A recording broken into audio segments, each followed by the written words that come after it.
The small town of Silver Creek, Texas, a place where doors were rarely locked and neighbors greeted each other by name, was jolted into collective paranoia when Emily Harper, a devoted second-grade schoolteacher and mother of two, vanished without a trace. Known for her warmth and unwavering commitment to both family and faith, Emily's last known location was St. Michael's Church, where she had attended choir practice on a cool October evening. According to friends, she stayed behind to speak privately with Father Gabriel Moretti, the charismatic yet increasingly enigmatic priest who had led the parish for over a decade. That was the last anyone ever saw of her.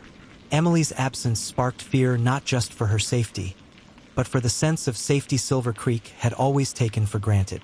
Within 24 hours, a missing persons report was filed, and a search party canvassed the surrounding area. Her car was discovered just a few blocks from the church. Doors locked, purse inside, keys in the ignition. There were no signs of a struggle, no fingerprints beyond her own, and no surveillance footage to trace her next steps. The discovery only raised more questions. As detectives began piecing together her final movements, they uncovered troubling inconsistencies in Father Gabriel's account. Churchgoers began speaking in hushed tones of unusual prayer circles held at midnight, and candles seen flickering from the church basement well into the early hours. One elderly parishioner, Mrs. Lois Bickman, claimed she had heard chants, "Not English, not Latin, something else," echoing from below the altar. Emily's husband, David Harper, grew increasingly frustrated as days passed without answers. He revealed that Emily had confided in him about something deeply troubling she had witnessed in the church, but she had refused to elaborate. The town's initial shock gave way to suspicion and fear. Father Gabriel, once considered a moral compass, began to draw intense scrutiny.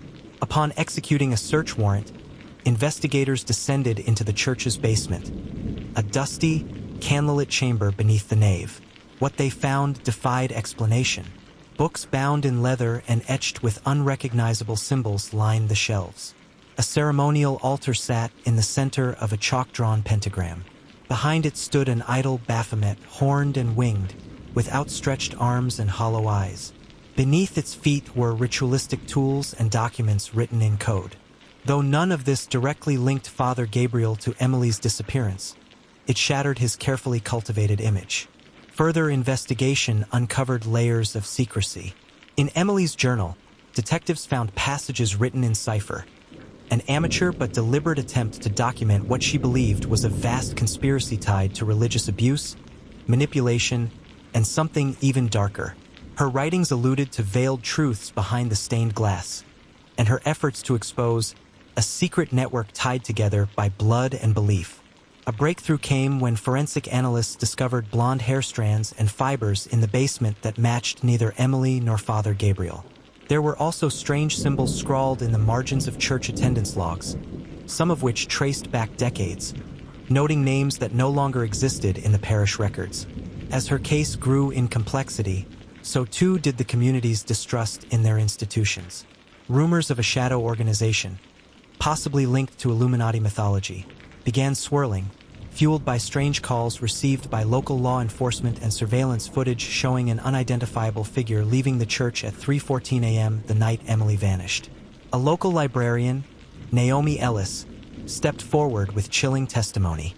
Weeks before her disappearance, Emily had borrowed multiple books on secret societies, cult psychology, and encryption methods.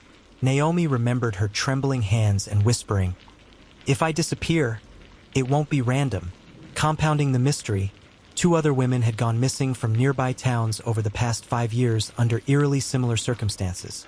Each involved in church groups, each last seen speaking with their spiritual leaders. Their files had been closed due to lack of evidence, but Emily's case reopened the wounds. Detectives began to suspect that Silver Creek's peace had been a facade, masking decades of darkness. The mounting pressure on local authorities forced action. Father Gabriel was arrested, not for Emily's disappearance, which remained legally elusive, but for misconduct uncovered through interviews with former youth members. His trial was swift, public, and deeply polarizing. Ultimately, he was sentenced to 25 years in prison, and St. Michael's Church was shut down and boarded up. But no remains were ever found. No definitive trace of Emily Harper. Her family eventually relocated, unable to bear the weight of her absence or the glances from a community that had both mourned and speculated. Silver Creek was forever changed. A town once defined by tradition and faith was now wary, fractured, and haunted. Emily's name became synonymous with hidden truths, whispered in classrooms, remembered in candlelight vigils held each year on the anniversary of her disappearance. Her story sparked reform, mandatory background checks, clergy accountability laws, and mental health resources for parishioners. Yet in private, people still wondered, was Father Gabriel a pawn in something far more sinister? Was Emily a casualty of knowledge too dangerous to expose? One thing remained certain: the shadows in Silver Creek never truly lifted.